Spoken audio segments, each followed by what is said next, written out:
Paulo Freire foi um menino da zona rural igual a gente, que aprendeu a ler debaixo da sombra da mangueira, que gostava de ler, gostava de escrever.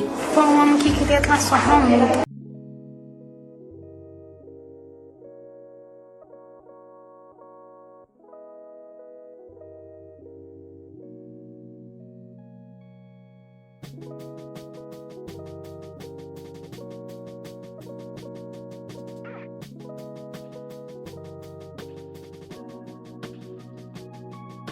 Paulo Régulus Neves Freire foi um educador e filósofo brasileiro. Nasceu em 19 de setembro de 1921, no Recife, capital do estado brasileiro de Pernambuco. Filho de Joaquim Temístocles Freire, capitão da Polícia Militar de Pernambuco, e de Edeltrudes Neves Freire, a dona Tudinha, Paulo teve uma irmã, Estela, e 2 irmãos, Armando e Temístocles.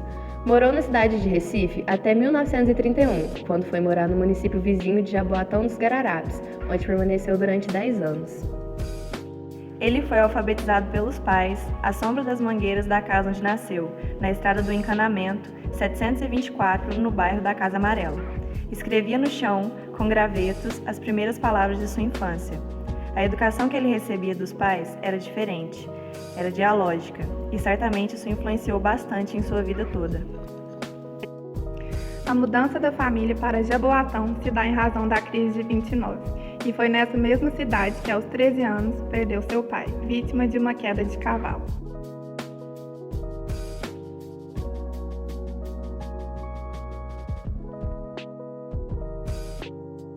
Dessa forma, a família, com uma pequena pensão, volta ao Recife para retomar sua vida e começa uma verdadeira maratona para sua mãe, Dona Edeltrudes, encontrar uma escola que oferecesse bolsa de estudos para Paulo. Até que o diretor do colégio, Oswaldo Cruz, lhe concedeu matrícula gratuita e o transformou em auxiliar de disciplina e, posteriormente, em professor de língua portuguesa. Em 1943, ingressou na Faculdade de Direito do Recife. Naquela época, o curso de Direito era a única alternativa na área de Ciências Humanas. Apesar disso, nunca exerceu a profissão e preferiu trabalhar como professor numa escola de 2º grau.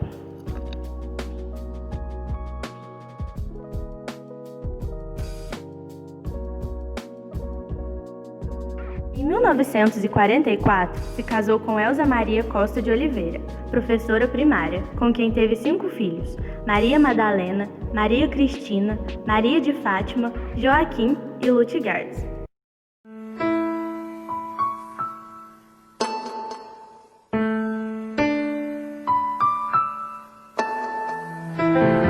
Ela foi a primeira leitora da pedagogia do oprimido, né?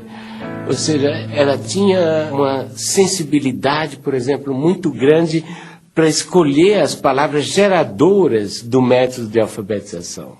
E a Elza era uma grande educadora e que, inclusive, não acreditava que eu fosse outra coisa que não educador mesmo. Quer dizer, eu me lembro de uns sonhos que eu andei tendo na minha mocidade de ser juiz de direito, de fazer uma carreira por aí, e ela me dizia, rindo, apesar de todo o respeito que eu tenho pela magistratura, eu acho que você é mesmo um educador. Porque era um diabo de um amor, rapaz, tão soberanamente amor, mas amor no sentido de desprendimento, amor no sentido de consciência do outro. Olha só que coisa, né? Depois de formado, continuou como professor de português no Colégio Oswaldo Cruz e de Filosofia da Educação na Escola de Belas Artes da Universidade Federal de Pernambuco. Em 1947, Paulo Freire foi nomeado diretor do setor de Educação e Cultura do Serviço Social da Indústria. Em 1955, junto com outros educadores, fundou, no Recife, o Instituto Capibaribe, uma escola inovadora que atraiu muitos intelectuais da época e que continua em atividades até hoje.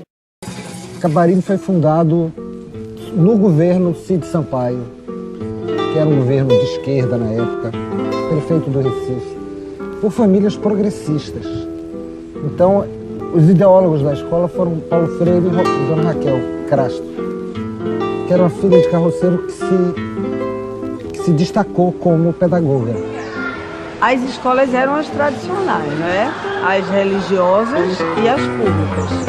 E aí ele tem uma ideia de romper um pouco com esse academicismo e trazer a criança para o universo dela, que era o movimento, a arte, a criação e a construção do conhecimento.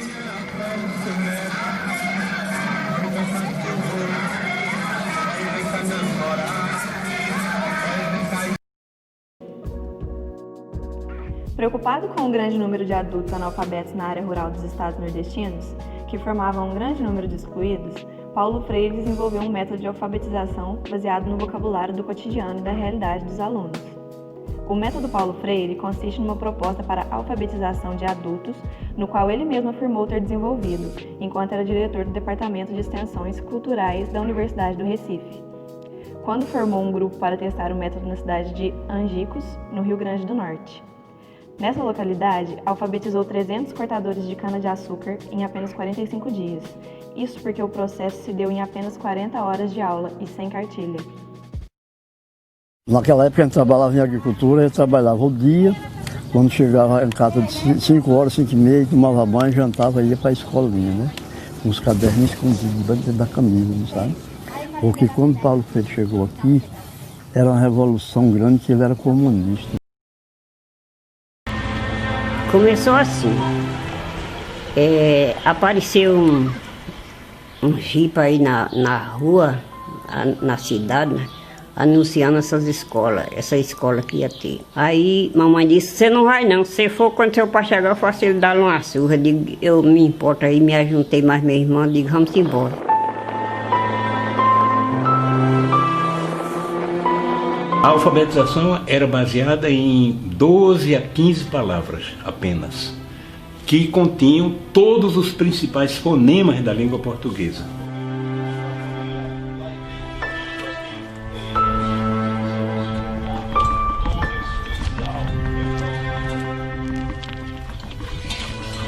E no debate sobre a palavra trabalho, o que é que vem?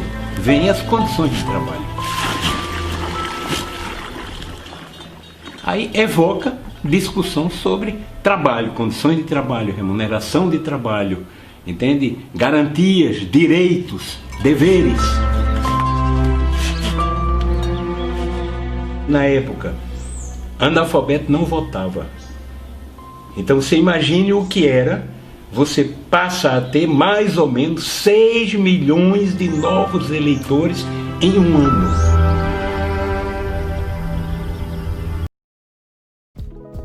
O método se divide em 3 etapas. A primeira, de investigação, busca conjunto entre professor e aluno das palavras e temas mais significativos da vida do aluno, dentro de seu universo vocabular e da comunidade onde ele vive. A segunda etapa, de tematização, momento da tomada de consciência do mundo, através da análise dos significados sociais dos temas e palavras. Terceira etapa, de problematização, etapa em que o professor desafia e inspira o aluno a superar a visão mágica e a crítica do mundo para uma postura conscientizada. As palavras eram discutidas e colocadas no contexto social do indivíduo. Por exemplo, o agricultor aprendia as palavras cana, enxada, terra, colheita, fogo, entre outras. E os alunos eram levados a pensar nas questões sociais relacionadas ao seu trabalho. A partir das palavras base, ia-se construir novas palavras e ampliando o vocabulário. O projeto ficou conhecido como 40 Horas de Angicos. Os fazendeiros da região chamavam o processo educativo de praga comunista. Eu aprendi logo, antes de completar as 48 horas, eu já sabia ler, já escrevia. E aí foi o tempo que chegou essa notícia que o homem tinha sido asilado, que o homem tinha sido preso. Aí pronto, aí acabou-se a escola. Muita gente com medo de esconder o caderno, esconder o livro, escondeu tudo. Eu não escondi nada, queimou, eu não queimei nada, eu deixei escondida. Portanto, que quando terminou as aulas, a gente não tem nada guardado porque deu fim a tudo, que era se pegasse, a polícia pegasse, metia pena, sabe? Sei votar, aprendi a escrever meu nome. Tive em outras escolas, mas o que mereceu mesmo, que descolou mesmo, que eu me orgulhei em dizer eu não sou mais analfabeto, foi Paulo Freire. Em 1964, meses depois de iniciada a implantação do plano, o golpe militar extinguiu esse esforço. Freire foi encarcerado como traidor por 70 dias. Em seguida, passou por um breve exílio na Bolívia e trabalhou no Chile por 5 anos para o movimento da reforma agrária, da democracia cristã e para a Organização das Nações Unidas para a Agricultura e Alimentação. Em 1967, durante o exílio chileno, publicou no Brasil seu primeiro livro, Educação como Prática da Liberdade, baseado fundamentalmente na tese Educação e Atualidade Brasileira. Em 1968, escreve o livro Pedagogia do Oprimido, quando o autor encontrava-se exilado no Chile. Proibido no Brasil, somente foi publicado no país em 74. O livro é um dos mais conhecidos trabalhos do educador, com mais de 1 milhão de cópias vendidas. É a terceira obra mais citada em trabalhos acadêmicos na área de humanas em todo o mundo.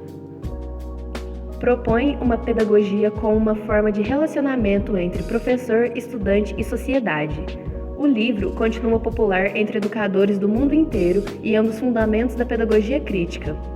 Dedicado aos que são referidos como os esfarrapados do mundo, é baseado em reflexões realizadas durante seu exílio no Chile, período em que ajudou em experiências de educação popular.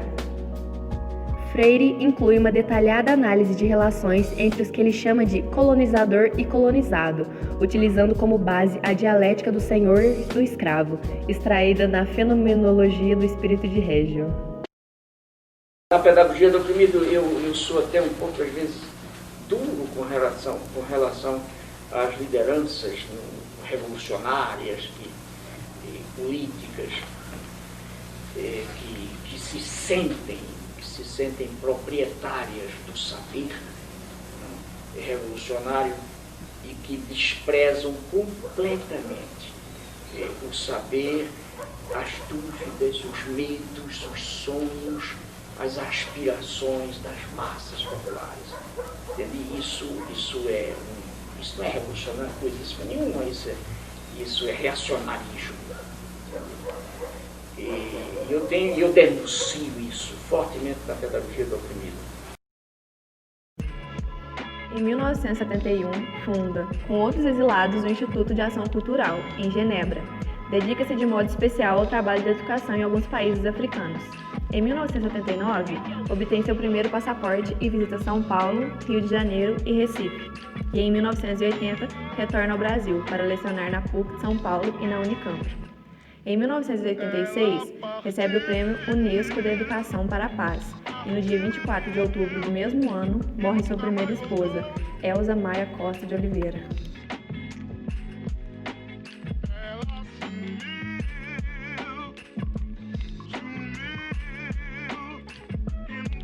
Teve um papel indiscutível na minha vida durante um longo período em que nós vivemos sem hiatos, casados durante 42 anos, é um tempão, um negócio fantástico. Quando minha mãe morreu, meu pai morreu também. Morreu e eu escrevi até um poema falando disso.